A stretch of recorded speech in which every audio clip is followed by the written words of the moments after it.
Hey, before I kick off the podcast, I just want to shout out Next Door Clothing. Next Door, a clothing brand based out of Bondi in Sydney. They're making really nice jeans and shirts and hats. So go and check out their full range at nextdoorsydney.com. They're also artists, so you can go and check out a range of art. They put on rad parties, and I love what they're doing. So nextdoorsydney.com for the full range.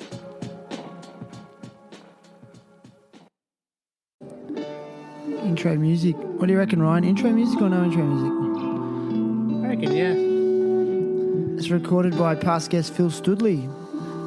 Just threw it together. What a legend. I'm going to leave it going in the background. All right, Ryan. Let's do this, brother. All right. First one. Shout out to our sponsors, INDOSOLE, Tectonic Coffee. Love them. Legends. Ethics everywhere. They both companies ship worldwide. Both companies care about people, and that means a lot to me. If you want to make conscious consumer decisions, can't speak properly, go to Tectonic Coffee. That's www.tectoniccoffee.com and use promo code THT at checkout for a discount. Same with INDOSOLE. If you live in the Southern Hemisphere, it's time to get some flip-flops or slides. Go to indosole.com. That's INDOSOLE.com. And they have distributors all over the world, including the Middle East, Europe, the Americas, Australasia, and shipping is quick. You'll have your pair of shoes within 1 to 2 days. Use promo code THT and you'll get a 15% discount and you'll be supporting the show. So I also am really campaigning for the Help Stephen Ellis Get a Car GoFundMe. I've been putting this on the show for the last few weeks. Me and a lot of people where we live here in Wollongong are desperate to get the guy a car, aren't we, Ryan? Most definitely. We can't wait to see that guy rolling in a car. He rolls in his wheelchair. He rolls on a skateboard. Now we need to get him rolling in a car so he can take his kids around to their sports practice and school and stuff like that. All right, Ryan, are you ready, brother? Let's do this. Ready as I'll ever be. You are? Yeah. I can tell. We are rolling. Terrible happy talks. Terrible happy talks. Terrible happy talks. Terrible happy talks. Today's guest is Ryan Grant. Ryan is a skateboarder, photographer, and co-editor of Beatniks Skateboarding magazine. Ryan has been a staple of the Australian skate scene on the east coast of Australia for 25 years plus. His videography has featured in prolific skateboarding magazines such as Thrasher, Slam, and The Journal. Ryan has nurtured the local skate scene by giving young up-and-coming skateboarders the exposure they deserve, such as Sam Giles, Marty Girotto, and more recently, up-and-coming ripper Kieran Woolley. And, man, I love watching that kid skate. Do you? He is incredible. Dude, he just attacks. Yeah. Love him. He's the best. Today, Ryan is with me to share his journey, experiences, challenges, and hopes for the future. Ryan Grant, welcome. Thanks, Shannon. Dude, so stoked to have you on the lounge today. Yes, this is very comfortable.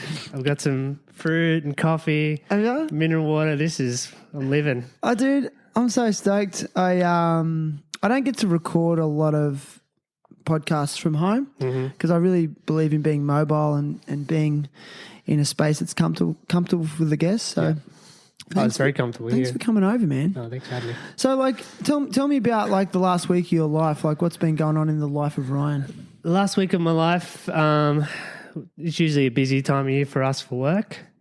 So, trying to manage that, keep happy and healthy.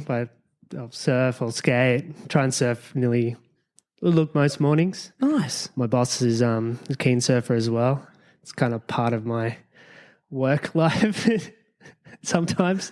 We're surfing. Okay, we're surfing. And yeah, just living life with my lovely partner Sheridan and our 2 pet rabbits and keep us happy. Do you mind if I ask how long have you been with your partner? We've been together 6 years. I hope that's 6 years. I hope I got that right. Yes, that's solid. what's the key to longevity then in a relationship? What do you think it is? Like most things in life, it's a collaboration. You know, people have things they need and requirements and desires, and working in between that. So, you know, it's a balance. You got to balance it out. Sometimes it doesn't balance as much. You need to be able to work on that. When you say balance, like give me like be more explicit. Like what does that mean? Are you talking about like compromising at times? Like what you want to do and totally. Yeah, what you want to do as opposed to also what you're doing together. There's a lot, you know, there's a lot to it. Humans are pretty complex creatures, and you got to be able to understand that person needs that, but I also need this. So it's a tricky, and we're still working at it. And like it's a constant thing. It doesn't just happen straight away. Yeah, it's interesting. And the reason I sort of hit you with such like I guess a heavy question straight into it. Sorry, Sheridan, if those answers weren't up to par. I'm sure they were. Do you even need to have that disclaimer? No, I don't. No, I'm just joking, honestly. No, she's so good to me. That's great. I know. I'm really trying to like make you squirm here. Yes, it's good. Yeah. Uncomfortable. This is good sometimes. But the reason I bring it up is because one thing that's become apparent in these strange times that we're living in with the restrictions, I'm hearing more and more stories of relationship breakdown. Yeah, there's a lot of pressure. You know, a lot of people change up their day-to-day lives or what their future looks like, you know. So it is a lot more pressure and it's heightened. So whatever things are happening probably before that have been heightened since you can't go anywhere and you need to change. How important to you is having space to do what you love and want to do? It's very important. I think it's important for most people. What you love sometimes is being with other people. I think that's a lot of people are struggling with right now, is that you can't see your family. Like Sheridan can't go, her family's in Vic. We can't go see them. That's such a massive... Full on, bro. Yeah, and you're watching... via, you know, it's good you have means to see people and, you know, technology is great, but it's not the same as being in the same room or area as someone. So, yeah, for her, it's like seeing her nieces grow up and you can't get to them. It's hard. I know. Super hard. Oh, it's crazy. Like those, yeah, like you're missing that. People are missing that physical contact that, you know, being in the presence of others. Like I think humans need to be around other humans. Yeah, we're social creatures, totally. We are. And we need to be around humans that uplift us and make us feel good. Mm-hmm. And I think we're really starting to see the ramifications of these social isolating restrictions that have been placed on us. I think it's 6 months in, because it is about 6 months now. Yeah, it would be 6 months. I think it's becoming more and more apparent how detrimental it's been to relationships and also mental health. Like, yes. I mean, that's a big one that keeps coming up, you know. It's been thrown, like it's always been there, but it's been thrown in the forefront for sure right now. Is that a bad thing? No, not at all. I think people should really, you know, take on, like, be open to communicating about it. And why? Because it's the best thing you can do. Communication, like internalizing everything doesn't help you. It's just okay. People say that all the time, but yeah. They do. But there's truth to it, right? There is totally truth to it. Yeah, and I feel like the fundamental issue is not the fact that people are suffering from mental health, but the fact that they don't have the communication strategies. Mm-hmm. They don't know, and there's also fear of stigma. There's a massive fear of stigma. But I'm going to put you on the spot again. Like, why do you think there's a fear of stigma? Speaking from myself, being a male in their 30s, our generation and generations before, you don't talk about your emotions. You don't talk about what is happening internally, what you may need to help you, like, deal with whatever life throws at you. Because, it's crazy what's going on right now, but life is always kind of hard, or as hard as you make it. So it's becoming more open and people are talking about it, but there's more work to be done. And I think it's like anything in life, it's an ongoing process to work on your mental health.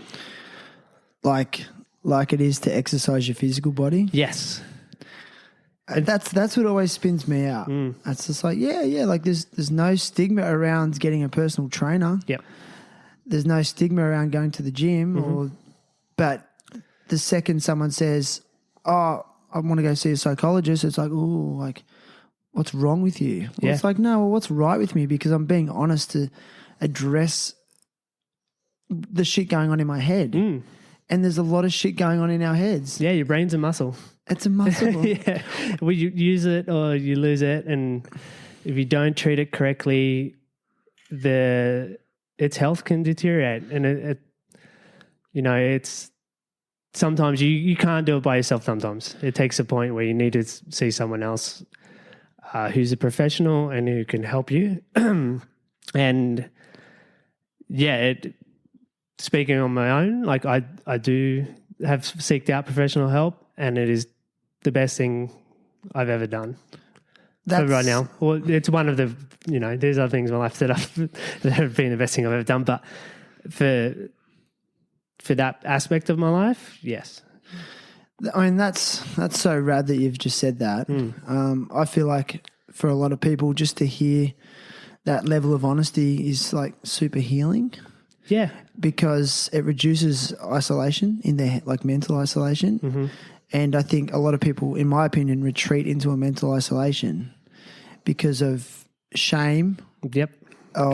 Guilt, because they maybe want to be perceived as coping. And I think a lot of people, and I've been guilty of it, you don't want to burden other people. Sometimes you feel like, oh, if I unleash whatever's going on in my mind and that it goes on to someone else and then they have to deal with it. But it's not always the case. And if you can see someone removed from your friends and family, and that's the stigma for you, then it's totally beneficial. Like what's it done for you? Straight off the bat, my emotional vocabulary has changed. Okay. It's how I can express emotions before I had no idea what they were about. Right. I'm like, what is that feeling? Like I'm feeling something even physically in my chest or in my jaw. I'm like, I'm tensing up, but not knowing why that is happening. Like, where did that come from? What am I feeling right now? And you were getting that? I think everyone gets it. But okay, like being aware of it, like tension in the jaw, feeling nervous, sick in the stomach. For sure. Do you mind if I ask, like, what was going on in your life that was triggering, especially for you? It all started last year, and like even before, there's things that have happened in my life that built up to it. But last year in particular, I got hurt, and this is an important thing probably for males too. Is I'm a skateboarder and I love surfing and being physical. That was my outlet to dealing with things that if stresses were getting too much, work, whatever, like things are getting too full on, I would go do that act, like surf or skate, and it would reset me. It's your outlet. Yeah. And it would help me disengage from things, which is great. Yeah. But when I got hurt, I didn't have that. It wasn't accessible for me anymore. And I'm like, I don't know what to do. So you get grumpy and annoyed, and like you don't have that outlet anymore. So I got hurt last year and broke my foot. And it was hard to deal with, but not the worst. Like, so yeah. And then unfortunately, a really good friend passed away. Someone who I'd known. We went to primary school together. incredible human named Ryan Baczynski. Rest in peace. And that hit really hard, like super hard. I won't go into the specifics, but it was a wake-up call, I think, for a lot of us as well. Like, you associate sometimes with your friends from that age that you grow up together, but you're not past, you're like, we haven't grown up. And that was like a grown-up thing. Like, well, that's heavy that someone passed away. And well, yeah, like you kind of still see them as that teenager you went to high school with, or you know, you've got that history with them. Yeah, the history of it. It's they huge. knew you when you were a kid. Mm-hmm. Okay, but then all of a sudden you're not kids anymore. No. And it seemed like very much real adult things are happening. Massive, yeah. It's like that, you know, Peter Pan moment. Like, you feel like, yeah, kids forever. And like, you look back on that and you're like, whoa, this is real life and, yeah, very adult. Yeah. Do you feel like skateboarders are susceptible to Peter Pan syndrome? 100%. Like, yeah, I mean, I've seen it, and I've probably been, you know, in that as well myself. Like, why do you think that happens to some skateboarders where they just get stuck and maybe are chasing that dream for maybe too long? Or I don't know. I don't know. Maybe that's the wrong way to describe it. It's a good question and hard to pinpoint. I don't know how to express that, but I know the feeling where he's like, I don't want to grow up. I don't want responsibilities. It's always had that, you know, rebel type aspect to it. You know, you can go do it by yourself. You can go, yeah, there's not those sort of restraints. It's very different to any other sort of organized sport. And it's not even a sport. It's just an outlet, like a creative outlet. Yes, I don't know, but it's, there is that aspect of it. People find it hard to grow up. Yeah, they do, because it's, I mean, conversely, I think it's the fountain of youth as well. Totally. Like, it's kept me young. I'll never stop doing it. Like, I can't stop. I won't stop, because it just, it keeps my mind active and young. But I remember I went through a transitional period where I had to really shake the whole, okay, well, it's time to maybe step up to my adult responsibilities and to find that balance between, you know, maintaining adult responsibility and still maintaining your passion for what is regarded as a young person's activity. Yes. It's tricky, bro. Yeah. Yeah, and you always, as a skateboarder, like, people outside tell you to grow up. They do. And you're like, well, why? Why? But at the same time, if you have such that mentality and you're so resistant to it, then you may shirk responsibilities and things you should address, such as your mental health. Yes. So, yeah. I just want to go back a little bit. Like, you said that seeing someone about how you were feeling in your head, and you went through a particularly difficult time that triggered things, as we all do. Yes. And it's unavoidable. And if you think it is, well, you're lying to yourself. Totally. What do you feel like it did for you when you would go and speak to someone about it, like a counselor or a psychologist? It would, I guess it would compartmentalize things. You're like, I've got a place to go do this and I feel safe, and you can, you could do it in an environment that was, you know, not just in your own head. Yeah, gotcha. You know, so whereas before, like, it's just like, oh, I can deal with it in my own head, and I'm doing no fine. And it got to a point, say for me, like, a lot of things were happening last year, and it got, unfortunately, to a point where something really drastic happened. And even that wasn't enough. Like, other things happened to the point where my hair fell out. What? Yeah, okay, explain. So, Like a alopecia? yes. Which From stress. from stress. So, people that don't know, there's different forms of alopecia. You can be born with it. Like a well-known skateboarder, Levi Hawking. If anyone knows him, which is the Neck Minute guy. Yep. Dude's amazing. You should look into that guy. He had alopecia and he has no hair at all. So he can't sweat. Amazing. Yeah. But all the version being it's a excuse me, autoimmune deficiency. So it's your body fighting something. It's like deficient in whatever. So it directs its energy to that, and then so it stops doing other things that are regarded as less important to the body, which is your like hair. growing hair. Yes, out of your head. Maybe there's something wrong with me because like my hair's falling out, but I think it's just male pattern baldness. Yeah, it is. Well, if you see, it's different to alopecia though, right? Yes, it's very different. If you see my hair, it's like actual sections. It started off as just a round circle, and I had long hair, like down to nearly my shoulders. So I didn't really notice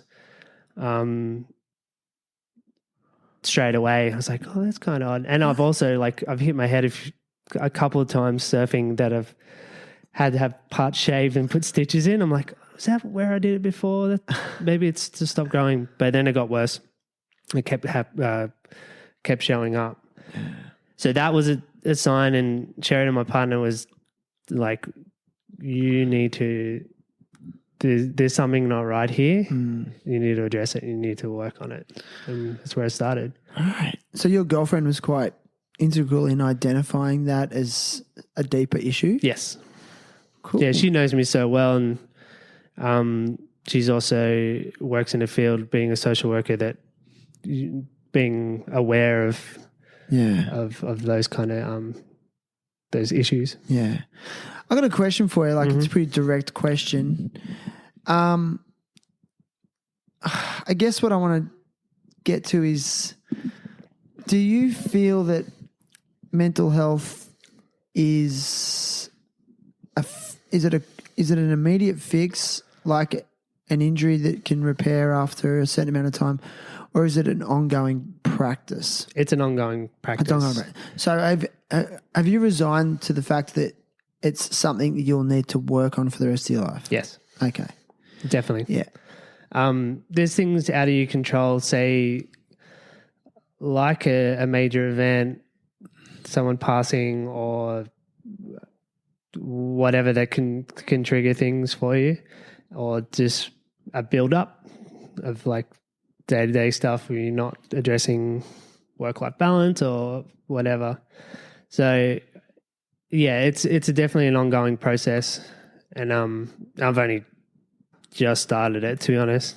Yeah. It's only just And you're really, and are you feeling like inspired? Are you feeling do you feel different? Yeah, I definitely feel different, and it was interesting when a lot of this was first coming to the forefront, and I was looking into like, okay, I need to seek outside help.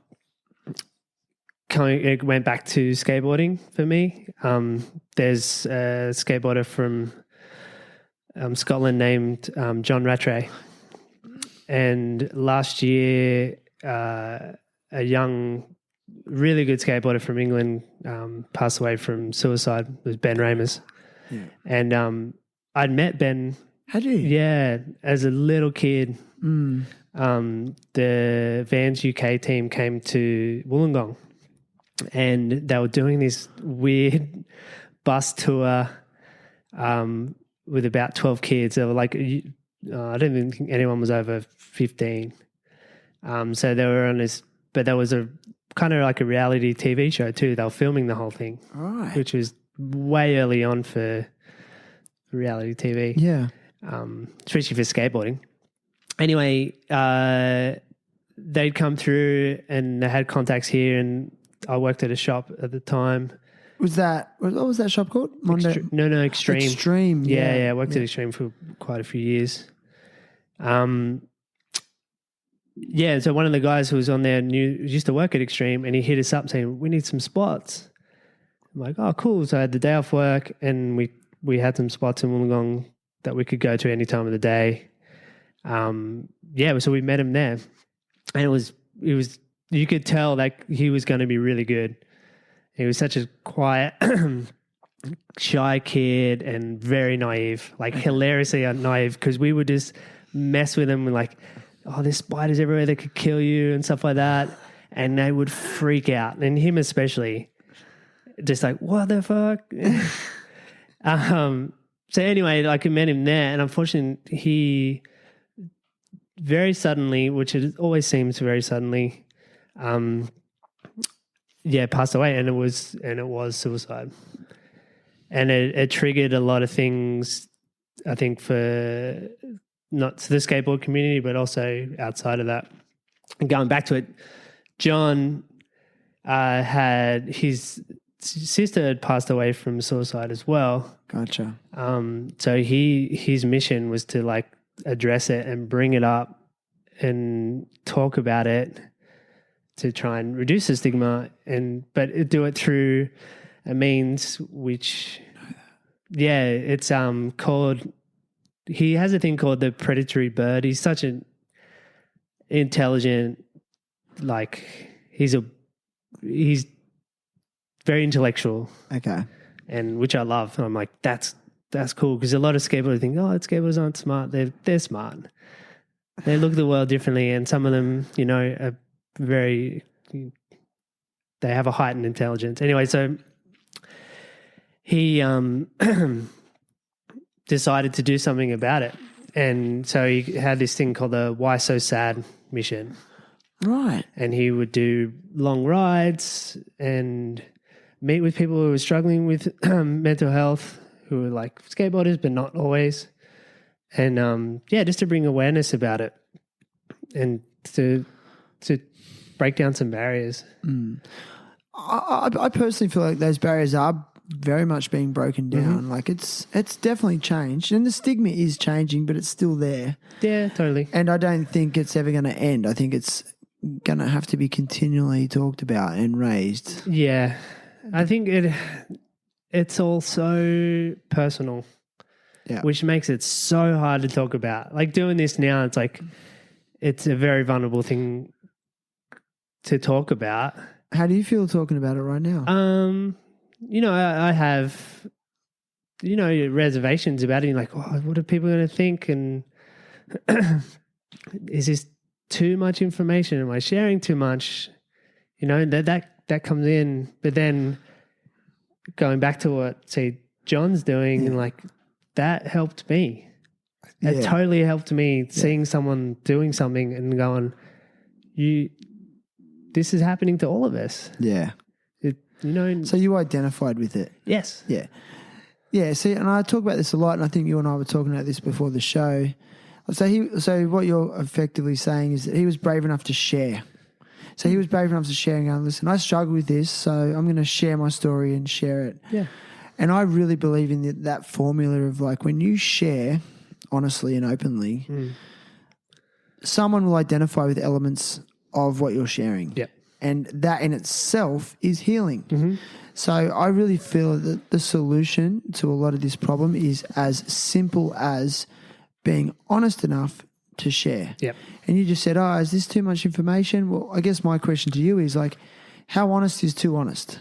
Mm-hmm. I mean, and is being blatantly honest wrong, I have these images of the old school movie with Will Ferrell, and he's at marriage counselling with his wife, and the counsellor says, come on, you can share. We're in a safe space here. And then he starts talking about really inappropriate stuff that he probably shouldn't have shared, but within reason, you know what I mean? Yeah, and there's context to things as well. You just don't. You don't need to share everything. Yeah, context. Yeah, that's the word. You don't need to share everything all the time, which we live in a society where that happens. Mm. So you can. It's just a wash of people saying stuff, and it's a lot of times it's not coming from an honest place. Right. So you feel like what triggered you was like in a particularly bad time in your life, a loss of a close friend, work stress, etc. Do you think there was something like more underlying than that for you personally? Was it maybe, were those things just the trigger for some things that had been suppressed for many years in your life? Totally. Which, I mean, you don't have to tell me, but I mean, like, had you dealt with issues from your childhood? Had you been, battling like other forms of, I guess, self-worth or self-esteem issues? Yeah. That's like a huge part of it. But let's put it this way: I didn't know. You don't know that growing up and being a male because you don't talk about it. It was that part of like, I've not. But do you think your generation was in that generation of you don't talk, the I don't talk, we don't talk about it generation? Yeah, I think so. Because like I often reflect upon it and think, you know what, I probably could have talked about it. It's like, I know my dad's generation was like, you don't talk about it. You just go and get drunk. Yeah. And then you come home and you bash your wife. Like, I mean, that was just what was going on so much, you know? Yeah, and it's that she'll be right. Like, you don't need to delve into or look into that. I think, that was a big part of it. Like, I had nothing major, but just life was happening. You have things happening in your life. Yeah. That build up, and if they're not addressed, they come out later. That's just, I think everyone has that. It's true. No one's immune. Nobody's immune. So where did you grow up in? Where did you grow up exactly? I grew up in Balgownie. Okay, which is on the southeast coast of Australia, south of Sydney. Yes, the little village, Balgownie, the hill there, which is very expensive these days, but but I loved growing up there. It was the best. Yeah, it's a great area. Yeah. How would you describe your childhood growing up in that area? It was awesome. Happy time? Yeah, really happy. Yeah. We got to, we lived near a creek and we were always doing adventures and going up in the bush, and because we were quite close up there, and I loved it. Yeah. Yeah. What was your days at school like as a kid? Were you a good student? Yeah, I was a good student. I liked to learn. I was quite quiet and kept to myself. Yeah. But yeah, primary school I loved, and we had really good teachers. I remember my Year 6 teacher, and she pushed us really hard, and it was a good. I think that was a very formative year for me, just for high school. Why is that? She was a good teacher, and she kind of could tell what you needed to learn in a way that worked for you. Like, school can be hard because you may not be shown a way that works for you. It's just, and it has to be sometimes like a blanket. This is it. You don't get that individual help on it. But yeah, I remember really. She was quite intuitive. Yes, very intuitive. Nice. Do you then transition straight to high school, obviously from primary school? Yes. And I don't know what you do in between that. That was a stupid question. But how were the high school days? Because it's a really, I reflect on high school days a lot because it's so transformative, not just physically but emotionally, socially, and mentally, and you like hormones, and you growing into who you are. And so many people gauge their identity based on their time in high school, and where they fit in high school. It's sad because it's really not who you are. It's not who you're going to become. But it took me a while to shake that. Yeah. So what was it like for you? High school was it was harder. I think trying to learn where to fit in, and just like a lanky, gangly. I had real bad acne as well, and like stuff like that it played its role, but it wasn't bad. I wasn't picked on. Like I knew everyone and was friendly with everyone. I just found skateboarding before that, and that was my deal. And Yeah. so that helped me navigate high school for sure. Gotcha. Yeah. So I had this outside life of high school. You know what I mean? Like I had something like, I got something to look forward to when I'm not at high school. And Okay. that totally made a massive difference. Yeah, cool. Okay. It does help, doesn't it? Mm-hmm. What was your favorite subject, do you think? Like what did you excel at? Music I loved. I did from year 11 and 12. So a lot of my time, like in lunchtime, was in the music room. Right. So we had a few friends, and we're like, all right, we're going to go play like every lunchtime. Right. So I didn't spend a lot of time down in with everyone else, and that was really good. I loved that. Apart from that, I chose all the subjects I shouldn't have chose. I did like what? I did physics, 3-unit maths, everything that was so outside. Looking at it now, what I am better at, and like say, Yeah. it was the wrong thing to do. Okay. And that was part of like, I got to get into uni. What am I going to do? My dad's an engineer. I'll try that. Did you feel like, because your dad was an academic at one stage and then an engineer? He wasn't an academic. He worked his way from TAFE. Okay. And and he did was a Boilermaker, and he ended up going into in that way. Yeah, Okay. which is really cool. That is cool. Yeah. So I mean, obviously, up. sounds like a really motivated, inspired sort of guy. Then. Yes. Did you feel a lot of pressure from that to actually live up to a certain standard? Yeah, there was definitely some pressure, but it was from myself as well, and not knowing what to do. I didn't know what worked for me yet. Yeah, okay. So you just see by example. I'm like, well, I spent a lot of time with my dad spending time in the uni, and I'd seen it, like after high school, it was across the road. So I'd go hang out there until he would finish work and then go home. Gotcha. So I got to see in there, I'm like, oh, maybe that's kind of maybe I could do that. Couldn't do it. No, I just don't have the mathematical brain. Okay. I tried, but no, it didn't work. I don't have the mathematical brain either. It's tough, man. It is. Very tough. Do you have a close relationship with your dad? Yeah, I do. Cool. Yeah. Dad's, he taught me a lot of things and playing sport, and he has passions like same as me. Like he loves to sail.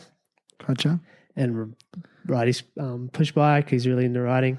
So we have that similar personality where it's like, oh, we're into something, we're into it. I got a lot of that from him. Nice, man. OCD? No, not OCD. No, not to that point. Just passionate. Just passionate. Mm. So I guess going in line with that passion, how did you find skateboarding? I always played sports, and we always played soccer and basketball and volleyball or whatever. So I love being physical, and I also enjoyed the team aspect of it. Being part of that was really good, and I learned a lot from that. But I like doing things by myself too, and like figuring stuff out. What you potentially can do in your own time. And for whatever reason, skateboarding spoke to me. I remember seeing Back to the Future 4, which is so late 80s. 3. Well, the first one with the hoverboard. No, that's Back. Did I say Back to the Future? Or did Back to the Future. No, I meant Police Academy. Oh, Police Academy. Sorry, but Back to the Future as well. Sorry. Yeah, that was the hoverboard. Maybe I'm showing my age a little bit. Maybe I'm older than you. You're a little bit older than me. I think maybe. We're the same age mentally, I'm sure. Sorry, yes, it was Police Academy 4. And they had skateboarding in it. And it was some of the Bones Brigade guys like Steve Cab, Lance, I think Gons was in it. And they had this scene where they literally launch over a police car, which is just like, whoa, that's crazy. Like, that's amazing. Like, not knowing that there's a ramp behind it and all that kind of thing. But I remember seeing that and going, that's pretty cool. Nice. I want to try that out. And so you went and got a skateboard. Yeah. Well, I was given my first skateboard out of kind of nowhere. By who? So a neighbor down the end of the street was probably at least 10 years older than me, very late teens. And so this was at the end of the 80s as well. So Bones Brigade was huge. He had a Mike McGill. Gotcha. Full setup with rails and everything, like crazy skull with a snake through it. I think a lot of stuff like that spoke to kids as well. Like, wow, this is like really wild graphics. That's exciting. And he just gave it to me. Nice. And one day he was like, here you go, kid. Original. Let's see what like happens there. An original? I reckon it was. I don't have it. My mum ran over it. But like years, yeah, accidentally. Mum. Yeah, oh well. But I got that and remember going to some other kids who were a little bit older than me and had been skating for a while, and they had a launch ramp. I remember turning there and like I couldn't do anything, but watching them do it, I'm like, wow, this is blowing my mind. Like, how do you do that? How do you like just these things not attached to you? I'm going to fly off that ramp, grab it, roll away.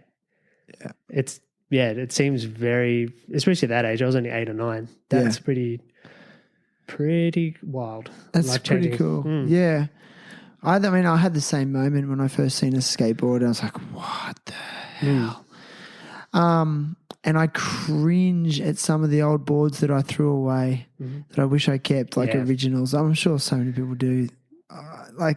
Then I see the reissues come out and I'm like, I had that board. Yeah. And it's wild how much money they go for these days. It's a whole thing. There's a whole other world of people collecting. Is there a full-on market for originals? Yes, definitely.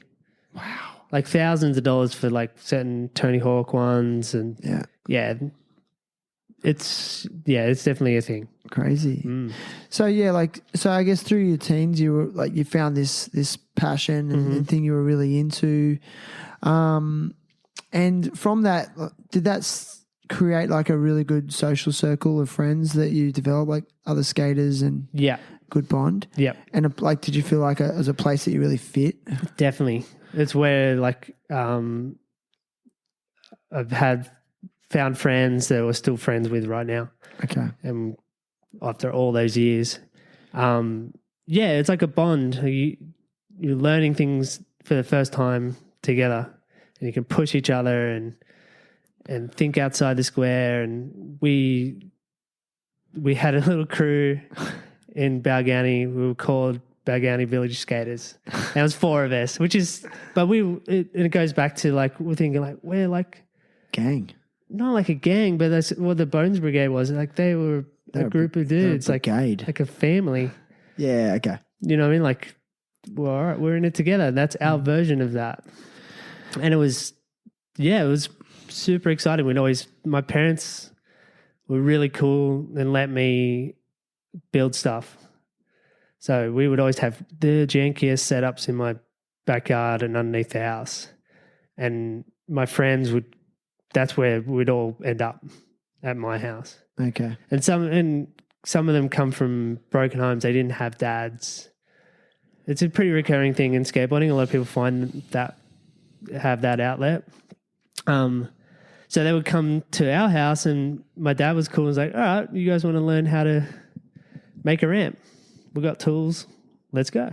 Nice. And we'd even to the point, you would remember Omni. I do remember Omni very well. Is it Carrie Pogson? Yes. Yeah. That's him. Yep. He would press his own boards, which is pretty crazy for Australia. And in that point, that he would do uncut blanks I don't know if anyone remembers what uncut blanks are, but basically the shape of a skateboard, like concave, the kick, the nose, and the tail, but there's no other shape. It's just a rectangle. Gotcha. So we would do the get those and then make our own shapes, do our own graphics, all that kind of stuff. Nice. Yeah, it was super fun. That's cool. So you had that like creative outlet. Yeah, it wasn't always just about the active skating. It's like the other things as well. You're learning, like you learn how to, use the tool and cut something out. And how do we make this happen? How do we do it ourselves? Yeah, cool, man. Maybe the engineer in you came out as well. Maybe. I wouldn't say I'm super handy. But have you always felt like you needed a creative outlet in your life? Yeah. So when did photography really start to step up for you and happen? I've always had a visual mind. Okay. So I've always liked visuals, seeing photos. Videos were massive. Like when I got into skateboarding, videos were really taken off. So I would watch videos religiously, whatever come out, and I'm like, I'm going to figure this out. This is something I want to do. Gotcha. So that's when it kind of started. So it was probably about 13, 14. Like same thing we were talking before, like you're watching these guys do it and they got a crew, but you can also make your own. Why don't we make our own videos? Why don't we shoot photos and have that? Yeah, nice. Cool, man. No, it's interesting. So what was your first camera when you first started taking photos? First camera taking photos wise was a Canon, like a really old school SLR, super heavy. That traditional like silver, like it's made out of metal. Yep. It was like very visceral. I'll never forget. I still have the same camera and it's like, this thing is like, you're not messing around with this thing and it's bulletproof. Nice. And I learned to shoot photos on that, just trial and error. Yep. I can't remember the first video camera, but I was so stoked when my parents got one for me for Christmas. Nice, man. Like straight away, we just ran outside and like, we're going to film stuff. Nice. Boxing Day, let's go. It's awesome. Because like, that's one of my biggest regrets is that I didn't document more as a young person, or like myself and my friends, or we didn't do it. We didn't film or take photos of each other. Yeah. Whereas I guess especially this generation, like every single thing is documented. Yeah. Like I'm doing it too now. If I go to the skate park or a skate spot and I feel like I'm about to get a trick, straight away I'm like, quick, can you start filming this? Which even with a phone, but if there's a camera around, even better. Yeah. But it's like, yeah, quick, got to get this, and it actually really gives you that extra bit of motivation to land it as well.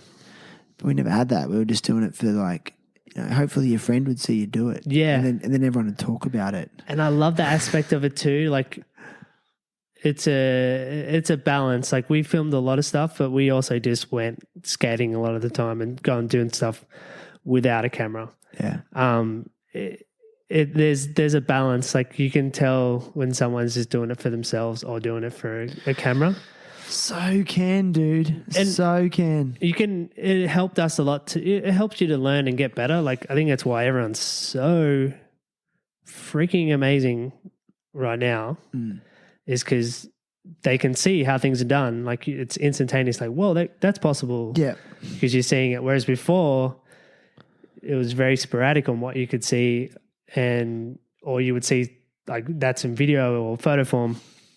And photo wouldn't tell you because he's like, I have no idea how they got there. Yeah. They're up in that. What? Yeah. Where do they come from? Where do they ollie off? Yeah. Which is why I love it. Love photography because you have to figure it out in your brain. It's not all given up. It's not all laid out for you. That's super exciting about photography. But yeah, these days and age, you can, like I said, your whole life is recorded. Yeah, life on video.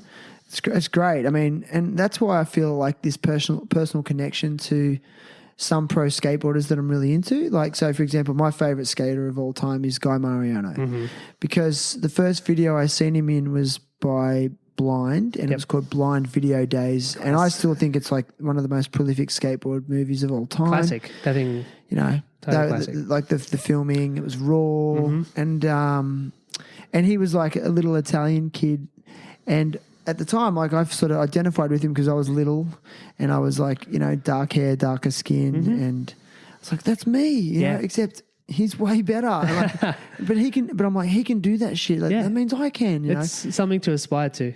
Thank you. Yeah. And then over the years, like you watch him in video after video and magazine, and you watch him getting bigger and growing up and you're doing new tricks. And next thing you know, you feel like you know this person. Yeah.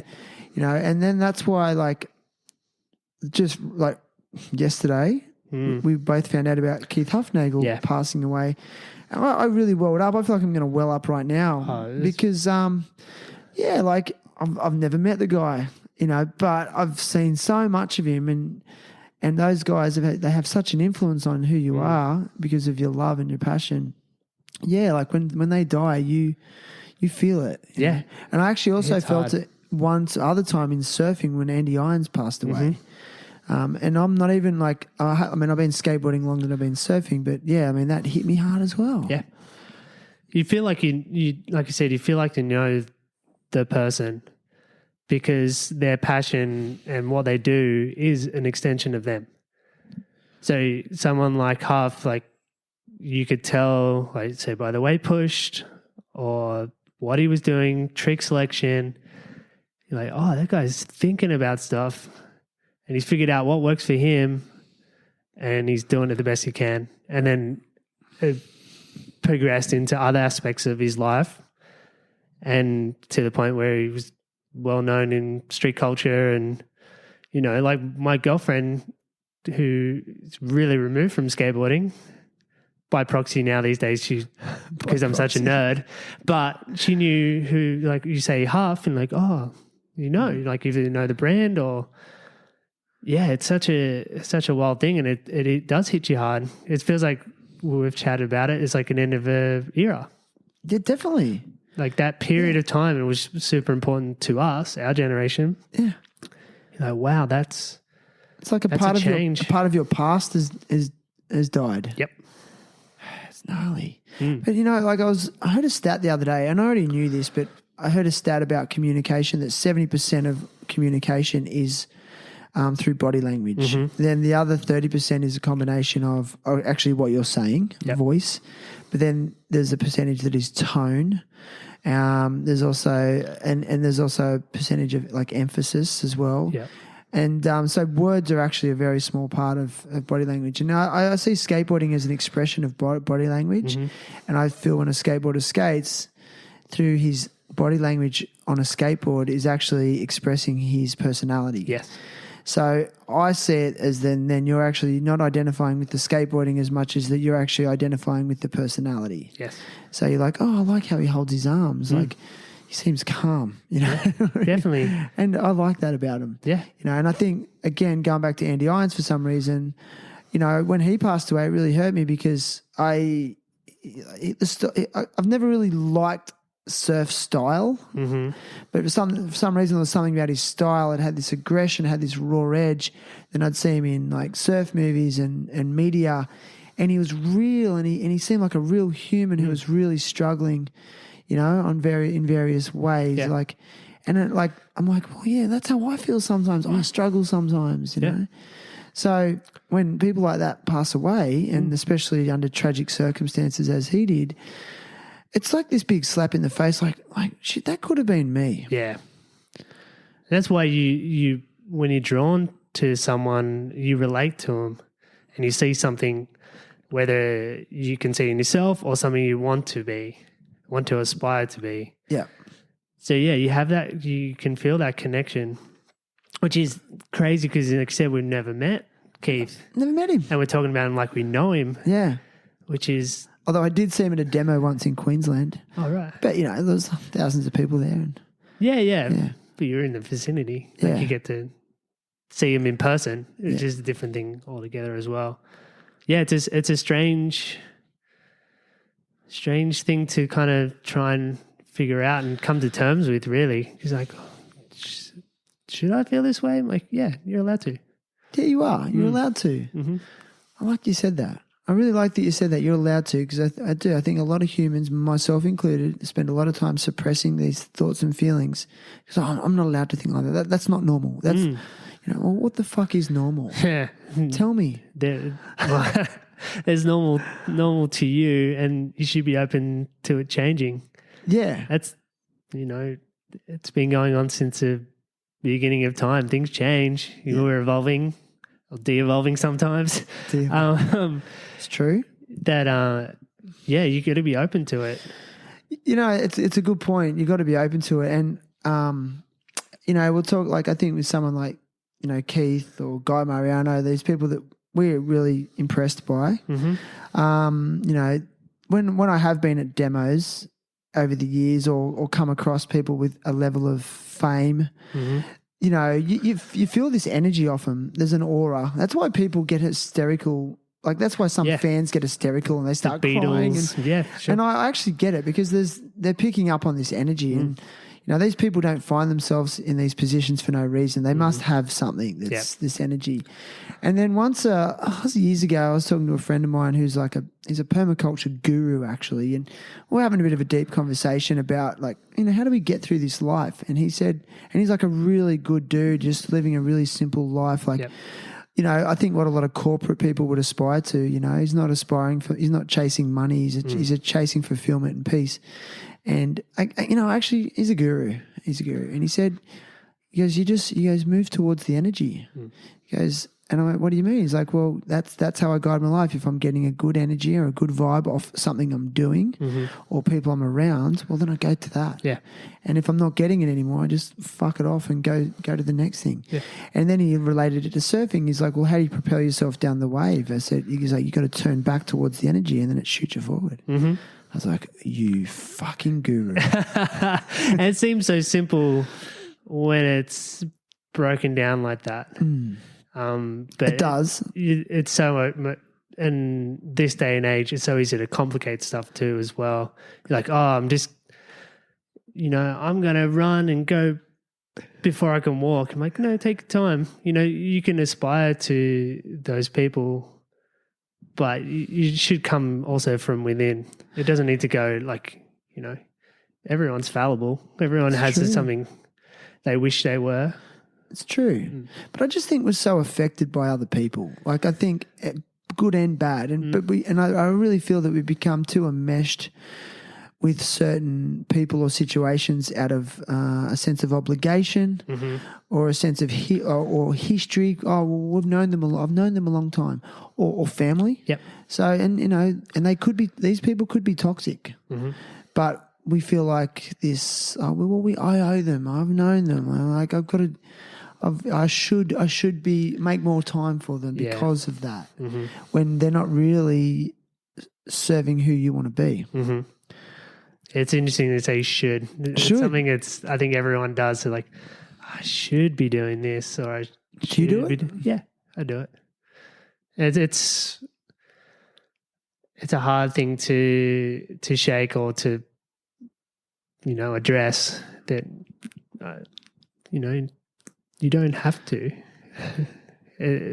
That pressure. Usually, it always comes back from your own pressure, not someone else. Sometimes. Yeah. Would it be right in saying that you feel like maybe it's time that people started to go a little bit more internal and start to get to know themselves and who they really are and what they really want in life? Yeah, I think that helps you to help other people too. If you can't handle being in your own brain emotionally or being able to deal with things, you don't have the capacity to help other people. Or be with other people, or be in, especially relationships, hence the relationship breakdown. I mean, how many people do you see jump from one intimate relationship to the next? Yeah, that's very a common cycle. It's very common. Why do they do it? I know it's hard. People find it hard to be alone. Yeah, in their own internal. Yeah. Whatever's going on in their brain. It's terrifying. It can be terrifying for people. It's like, I'm alone. Yeah. with myself and my thoughts, and hang on, I don't know if I really like myself, or hang on, I don't really know if I know myself. And then it's like, hang on, to strip back those layers, that's going to take work. Yes. Fuck that. It's something that I get pretty worked up about it. Do you? Oh no. I could never see you getting worked up about anything. Well, yeah, I don't get too worked up about it, but it's like if people saying that, I want to do this, I want to do this in my life, but I don't want to. Well, like, go do it. You have to work at it. You have to get to that point. And they get upset and like, this is not happening. Like, you need to do it. Like I've still, that's a massive thing that I'm working through and having to understand. Yeah, it doesn't happen straight away. You need to work towards something. Yeah. It takes time. It does take time. Nice, man. Yeah. Time's a big one, but then I also freak out because I'm like, and I've been on a bit of a trip with this, maybe because I'm having a midlife crisis. No, I'm not having. I've got to stop saying that because that's negative. No, I'm not having a midlife crisis. Epiphany. You could have an epiphany. I don't know. I just feel like I'm hitting a time in my life where I'm becoming way more self-aware and I'm really enjoying it. Mm-hmm. But I reckon it's. I should have lost my train of thought. Oh yeah, like time is finite.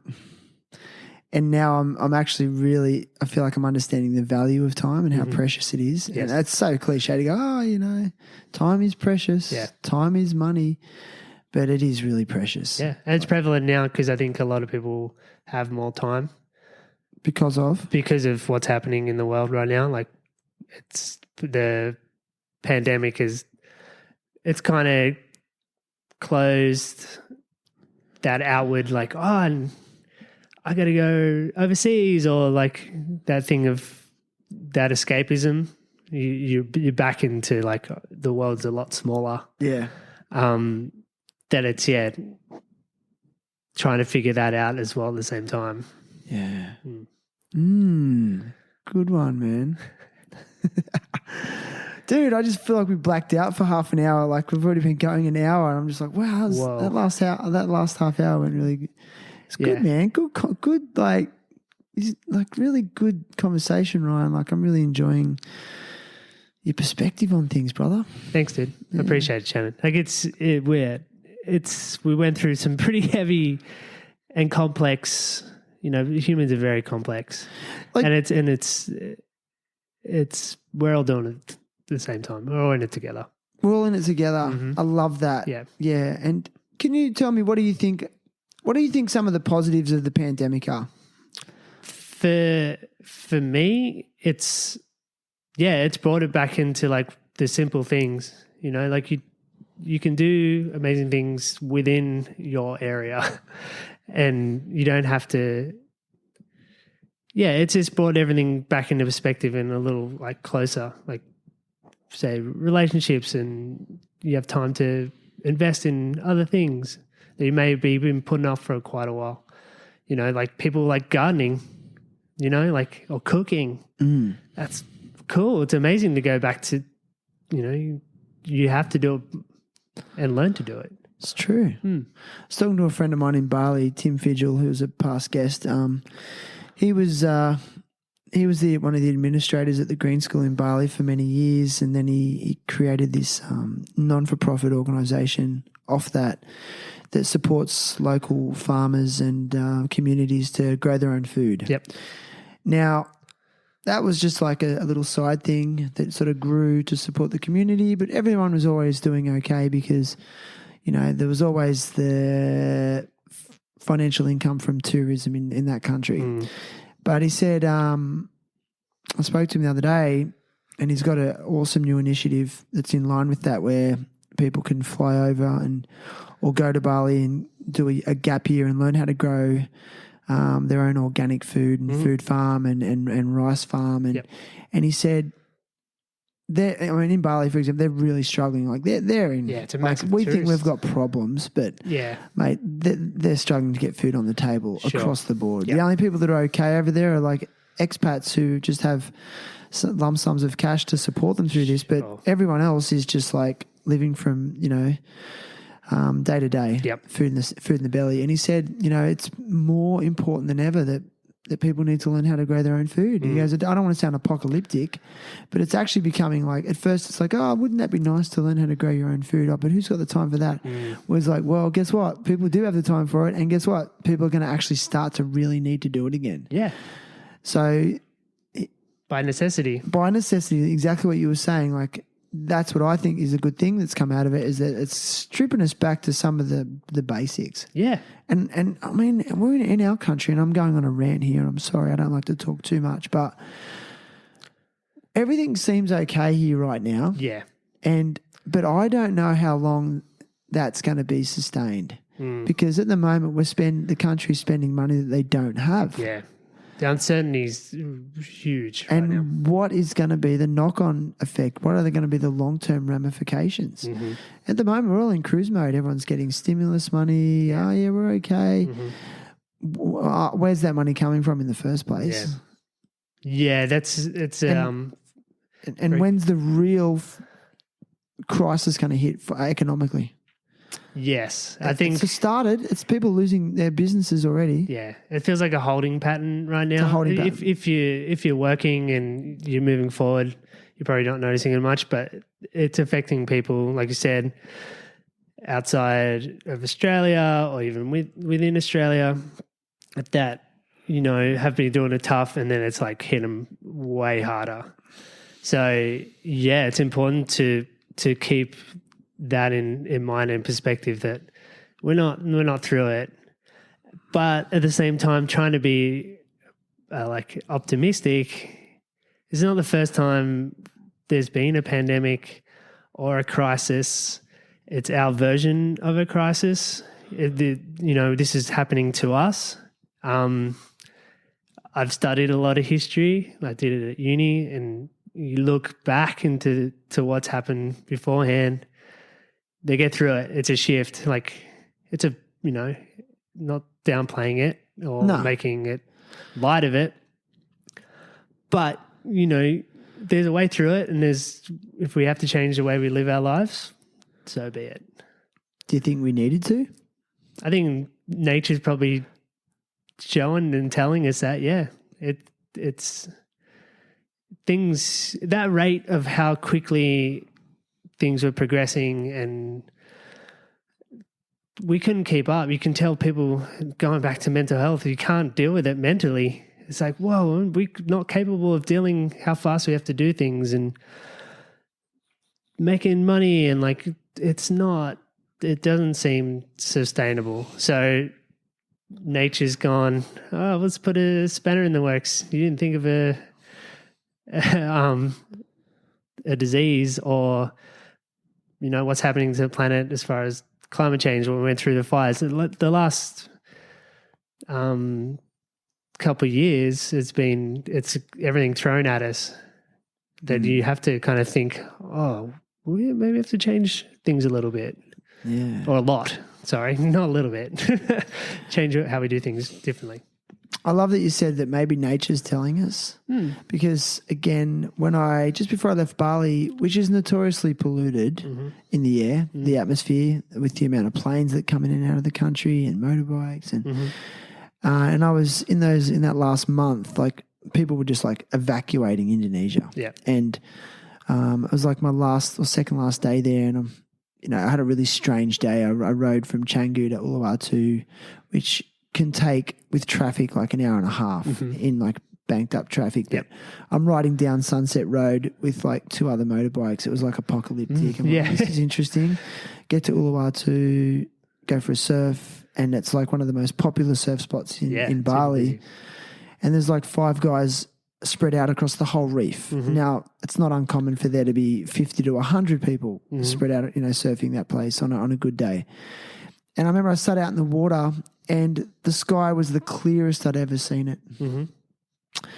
And I just had this moment of like, wow, like, nature must be loving this. Yeah.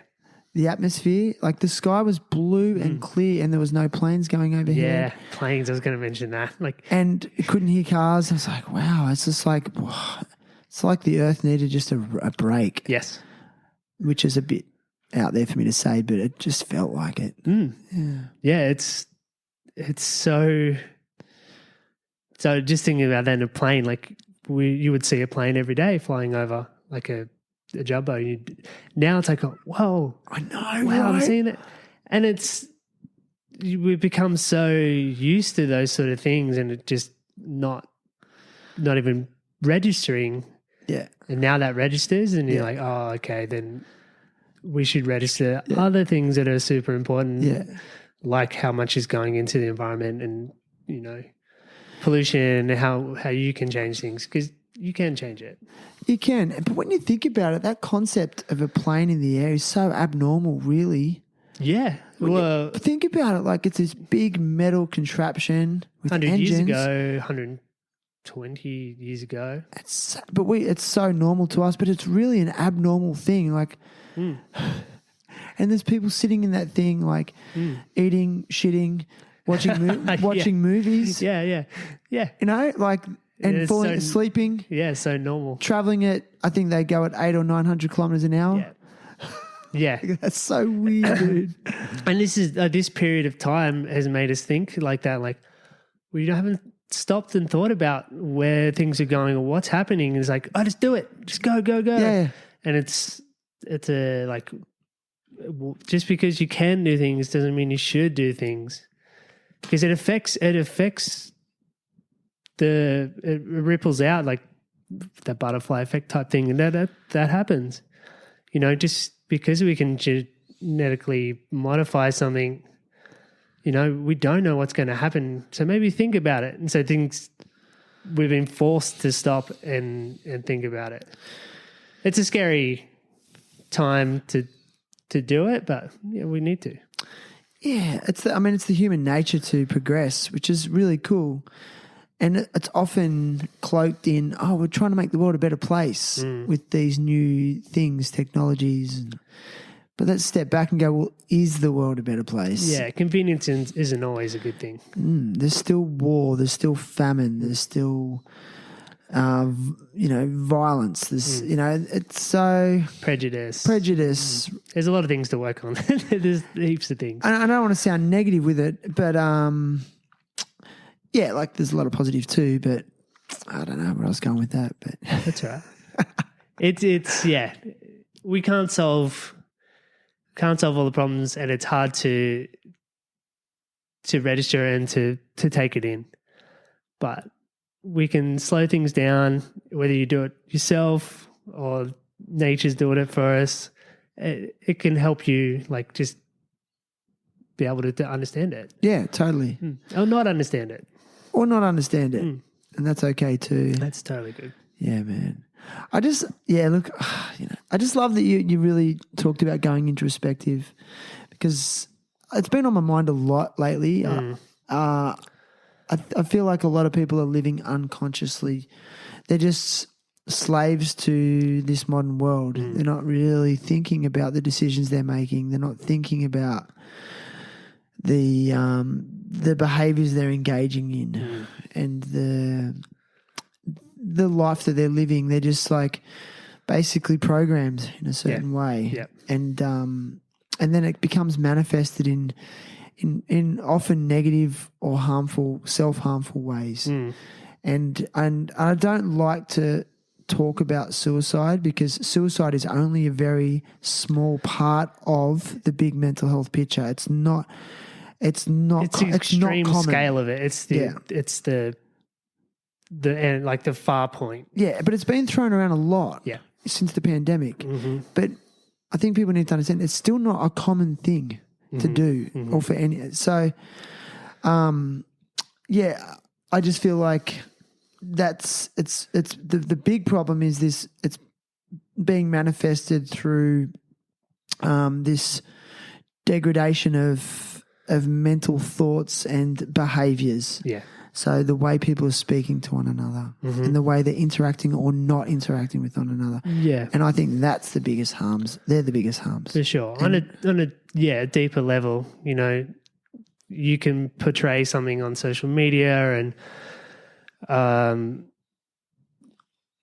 put opinions and things out there quite easily, but to do it on a deeper level and to actually want to figure it out or connect, that's a lot harder. Yeah, and sift through all the shit. Yeah, there's so much information and misinformation and amount of content, and it's so overwhelming. And maybe it's more our generation because we're not used to it. We're caught in between. Maybe the next generation can deal with it, and their brains, you know, like I look at my nieces on a device. It blows my mind. It scares me a little bit too. But why? The way how efficiently they can interact with it, like all the games and how they look. It's a separate world, you know. Like it feels like a separate world to whatever the real world is. So yeah, they're growing up with it, and maybe that's something harder for us to deal with because we're caught in between. You know, that point where we used to just you meet up somewhere, like, all right, my friends are going to be here then, or I call on. You remember everyone's. You know, we're showing our age by talking about this sort of stuff, but that was it. You would. I'll meet you there tomorrow at 9 a.m. Yeah, and you'd be there. Yeah, and then all right, what are we going to do? Go do whatever. The simple times. Yeah. It's But that being said, like, I mean, I work with teenagers a lot, and I meet a lot of teenagers who want to get off their phone, who want to be away from their phone. Yeah. Like I've had students who think it's cool now to have like a retro phone, like a flip phone or a Nokia that only, and they love playing Snake on it. Yeah. That little game, and they can only send text and call. Yeah, and they show all their friends like, and it's cool now. Yeah, it's like everything goes full cycle. It does, and I'm just going to mention we're talking about how nature finds a way, humans find a way too to go against it. Like there's always the breaking point. Like, whoa, things are going too, and like we talk about with mental health, like it keeps building and building and building, then all of a sudden explodes, and then it goes back to something, you know, it resets. So what's happening right now may be a massive reset. It is. I agree 100%. I feel it. I feel it. People keep saying 2020 is the worst year ever. When I think about it, I'm like, there's been some really... And I don't know if it is. Insane years before this. There's been lots of crazy shit. They look back and like, yeah, it's bad, but it's not the worst. And we got to work on things and not becoming progressively worse. True. That's more important. Damn straight, brother. Damn straight. Like for me, like I'm a non-drinker, so I don't go out to bars and pubs. Really, like. It hasn't really changed my lifestyle. Like I can still surf, I can still skate. I don't like people. Oh, the bars are closed, or you can't do this, and I don't care. You know. Yeah. Like it's just. So I don't know when people say, "Oh, 2020 is the worst year ever." You know, maybe it is, maybe it isn't. And for some people, it could be the best year ever. You know. Like So it's interesting when you say it that way because. I think a lot of using it to their advantage and like we're talking slowing down and connecting differently and doing stuff they wouldn't normally do. So yeah, you don't get to do what you want all the time, but that's important sometimes. You need to be put in a perspective where like you can't have everything your way all the time. Damn straight. You can't have everything your way all the time. No. Seems so selfish, but no, it's not selfish at all. Man, I almost feel like that's a good way to end. Cool. Unless there's anything you want to finish on. You got something you want to say? You got something to say? No, I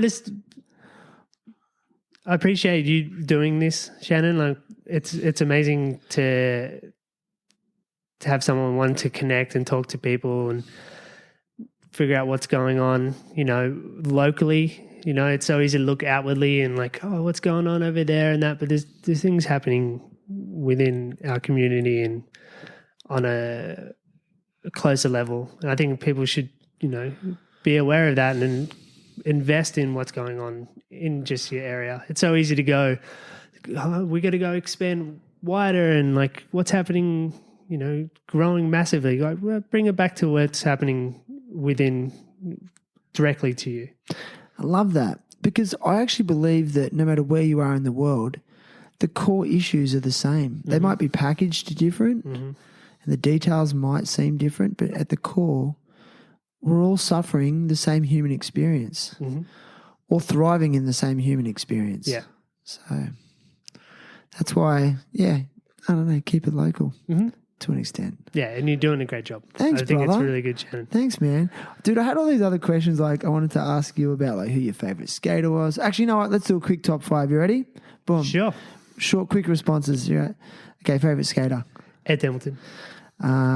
Favourite photographer, skateboarding. Oh, I'll go with Graham Bridge. They've got heaps, but I keep going back to his 80s and him being all about the trick. And it was so pivotal. Like, and I think people still go back to his photos. Okay. That's a massive one for me. I could talk all day about it. Nice. Favourite skate movie of all time. Oh, that's another really hard one.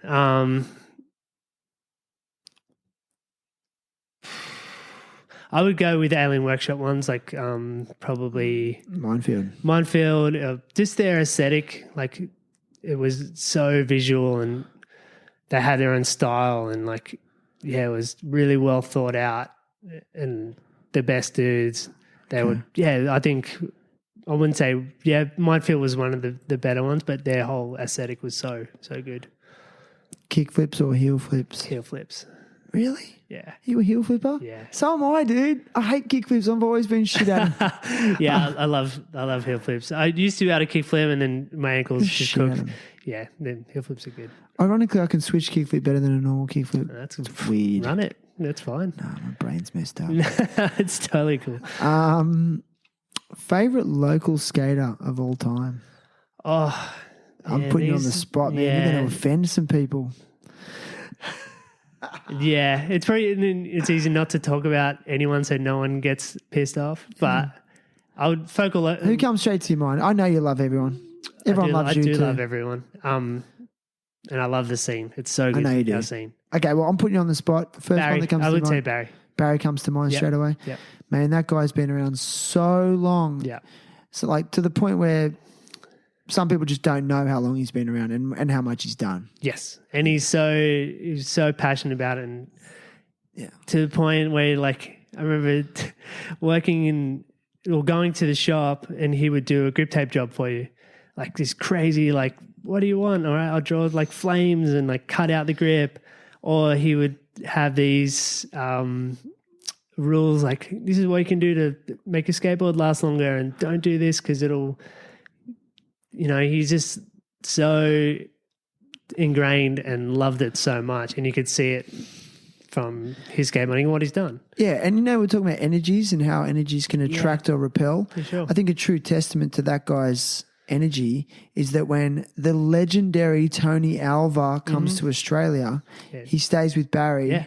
Like There's a Tony connection. Alva. Yeah. Once, you know what I mean? Like, so there's this energy connection there. I was going to say he's kind of our version of Tony Alva, but he's Barry. Like he's an individual. Yeah, and he's creative. Like it's skateboarding attracts creative people. It's such a whether they be musicians or artists. Like people don't know Barry can paint and do all this amazing stuff, or that it brings. It's an outlet and an amazing creative like thing to do. Yeah. And he's still doing it. Yeah, he's still doing it.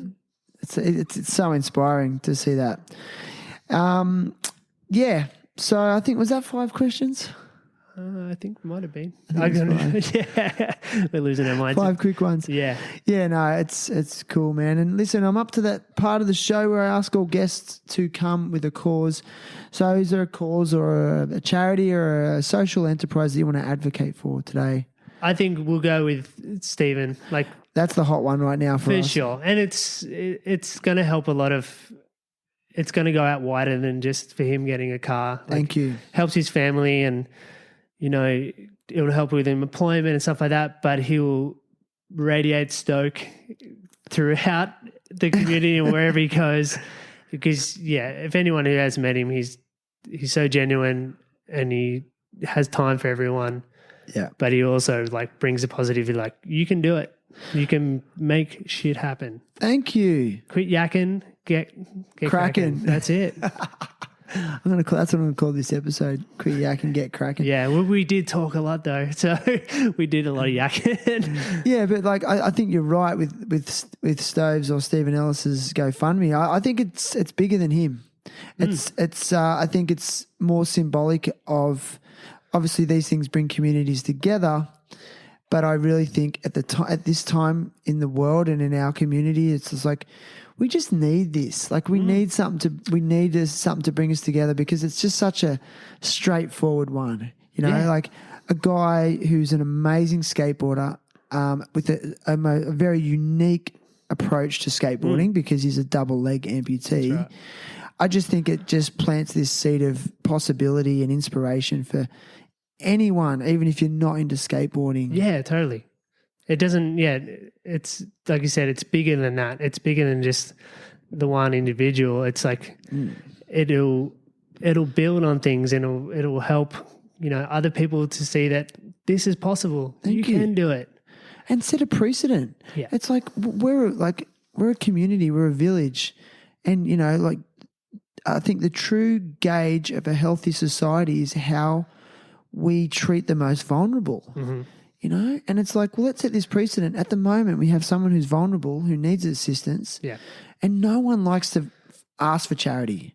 And it's not even like he's asking for charity. It's just like, no, fuck, we need this. Yeah. And it's and it doesn't take much. It takes fuck all. No, it just takes being able to talk about it and get it into the wider community. That it's so achievable.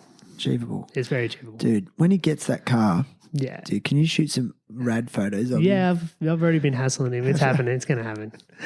I don't want to call you out, stuff, but we're going. Let's do this. Yeah. It's happening, man. But, by the way, I just wanted to say, like, I love your photos. You take beautiful skateboarding photos. You take great photos in general, but yeah, your angles and your perspective on it is unique, and keep doing it, man. Yeah, becoming a master. I'll keep. I don't know if I'm becoming a master, but I love trying to capture it the best I can for the people that are doing it, because it's a collaborative effort. Yeah, you said that once we're having a conversation about like when you're with a skater who's like battling a trick. Mm-hmm. You said you start to feel like you're battling it with them. You're in with them. Yeah. And when they land it feel like you land it. Totally. And when you get the shot, it's like the same feeling as like you've landed a trick. Yeah, it's an achievement. It's something you're like, all right, you've gone from the process of thinking about it, going out and doing it, finding where it would work the best, trying it, and like working out like, oh, this is possible. And in the whole process, like it's more than just you see a photo or a clip. Most people don't understand how much effort goes into making that happen. Like, oh, that looks cool. But yeah, you may be there for 3 hours at a time. You go back months at a time, and and all of a sudden it will just happen. For the one shot. And it's such a rush to get that with someone else. Like, I love the aspect of collaborating with someone. Like, I'll bring what I can to the table. You bring what you can to the table. Let's see what we can do. Yeah. Let's make, the best thing, version of whatever we can get out of it. Yeah. Nice. Yeah, and you just feel that chemistry. Yeah. It's interesting with people I've shot over the years. You have a chemistry and you understand them and they understand you. Yeah. So if you going to do something with someone, they have to trust you, and at the same time you're just like, oh, they're going to put the same amount of effort in. They're not going to like get halfway through and go, oh, it's not going to happen. Yeah. You kind of you build a relationship and you know each other well enough. Nice. That's how you get a good photo. Yeah. And you can see that with like the best photographers. they had some relationship with the person they're shooting. Yeah. Or connection. Yeah, cool. Yeah, you see it. Like I always use Beagle as an example. Oh, totally. You know, I mean, Andrew Reynolds said it in an interview once. He said, like, you know, Beagle is Baker because he's the one that's getting people to land these tricks. You know, he's behind the camera. He's psyching people up. He brings that. He's invested with those guys. He's invested. And you can tell that he would do anything to facilitate what they want. Like he's, you know, like, all right, guys, we're going to go out and do this and I'm not going to mess up. I'm going to make sure I get it as best as I can. Yeah. And they feed off that and like it just makes Dude, tell me about a time that you've blown the shot or you've missed it or you didn't, or the battery ran out or you didn't hit record. Like has all that shit happened to you? It's totally happened and it will continue to happen. Sometimes they're happy accidents photos wise. You can get lucky. Okay. But I remember one, a manual trick and a super hard tech manual trick. It was really hot and would battle it probably for about 2.5 hours and I filmed every shot perfectly and the one shot that he did it didn't work. No. Like and it was being hypercritical, like you just couldn't see the manual pad as he like popped onto it. Okay. But it wasn't usable. Like with a high standard, like, and he had definitely had a high standard. I mean, like, and it's so like heart wrenching when you look at it and you see it. This is back when like it's not a LCD, like tape. And I looked at it and I was like, man, oh fuck, I gotta do it again. And did you? We did it again. He did it again. How did he, when you told him, like, look, man, I'm sorry. He took it the best you could as someone who's like completely exhausted. Like 2.5 hours of battling. Yeah, totally. And then he did it within 10 tries the next one. Okay. So like he you know, it's sometimes when it happens like, and lucky it was a manual trick and not something gnarly where you don't want it. That's my always a fear of if someone's trying to sew something gnarly, they're not going to do it again. Right. Like for fear out of they're going to get hurt. Yeah. Never want anyone to get hurt. Never ask someone to do it again if it's potentially, you know, going to hurt them. Because half the time, if they make it, that's out of their head.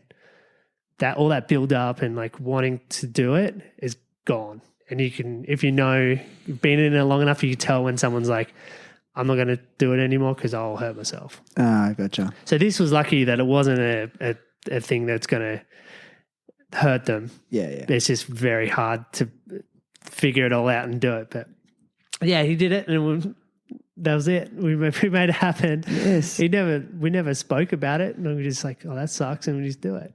But I still think about it. And I'm like, oh, fuck, that sucked. You're not perfect. No, not perfect at all. Is there any, like, sorry, I know we're sort of trying to wind this up, but like Australian photographers that you really respect and admire? Dave Carmy. Yeah. You know, I've seen him work when he was just coming up. He would come down to Wollongong and shoot some guys down here. And he was very like open and he wasn't thinking he was something amazing. Like he would talk to you and you could ask him questions, and I think that's really, really cool for people to be open about something like a craft like that. Yeah. Some people can be really closed about it, like, no, this is what I'm doing, and like it's interesting you say that. Keep going. And not being willing to share it.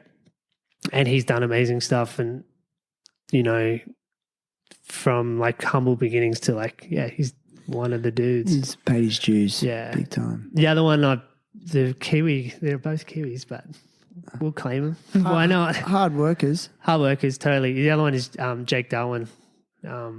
He's a younger, well, I think he's probably around my age, but his photos are so, like, they're just as impressive as the trick. Are they? Yeah. Like, if you see any of his photos, like, it's visually really impressive, but then you're thinking, where is he? Right. Like, oh my God, he's climbed upon this crazy pole. How do you get up there with any gear to get a shot? I know a story like Sam Giles shot one with him in Wollongong and it was in an apartment on Cliff Road of all places that he wanted a shot from one of the balconies. So he just buzzed till he got to someone and made up a story that he wanted to shoot a whale or something. No. I could be wrong if it's shoot a whale. I don't know if Jake will ever listen to this, but something to that effect, like, oh, I want to like get a view shot of North Wollongong because, you know, it's up high. And he somehow charmed his way into this apartment and shot a photo.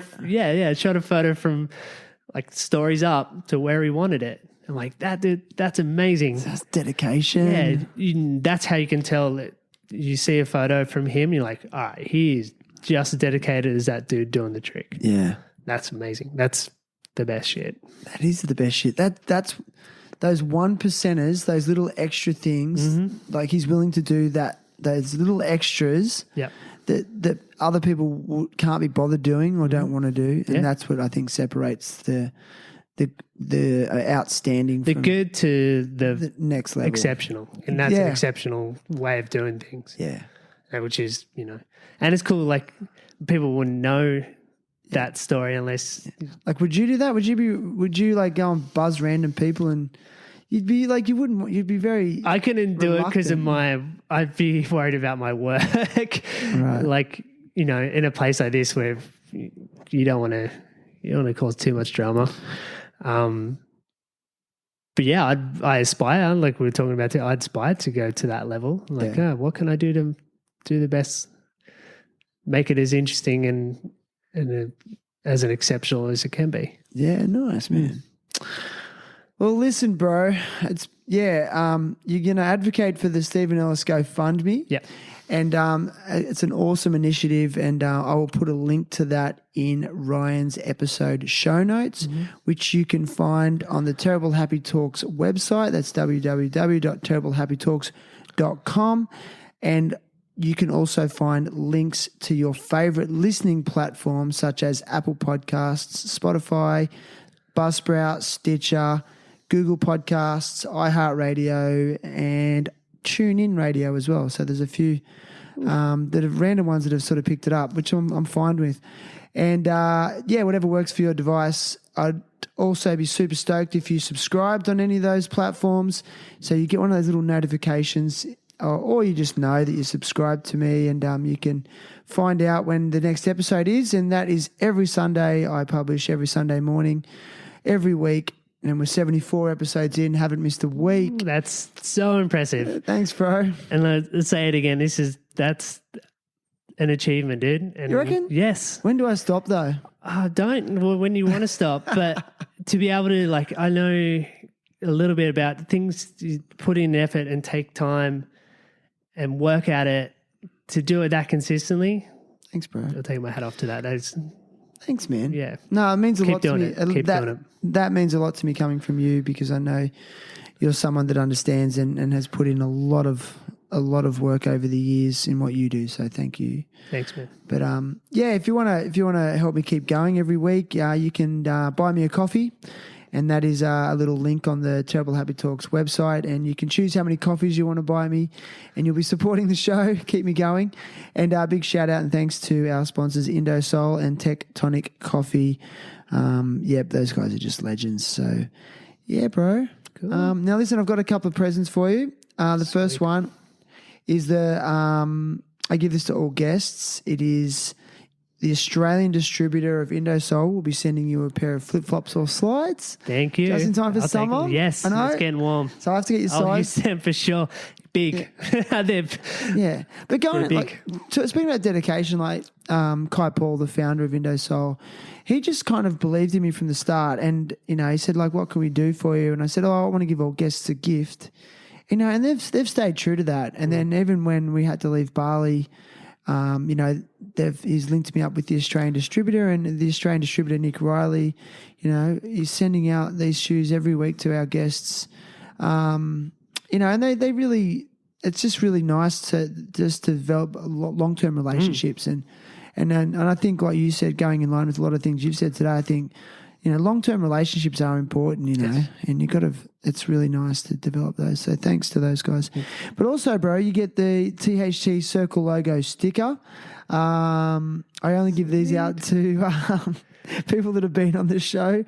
So you're now an alumni, and hopefully I can have you back on another time. I'm not opposed to having guests on more than once. So. Sure, yeah. I'm always down to chat to you. It's good times. Dude, man, thanks so much for being on. No worries. I'll put that sticker on somewhere safe too. I was like, not on a board. Yeah, everyone puts them on their laptop or their water bottle. Fridge. What do we do with the fridge? I need to get better presents. No, it's a good present. No, like better like symbol. I was thinking of keyring, but it's a bit like corporate. Yeah. I'm a skateboarder. We love stickers. Stickers are cool. Stickers are always cool. Mate, you're cool. Thanks, brother. Likewise.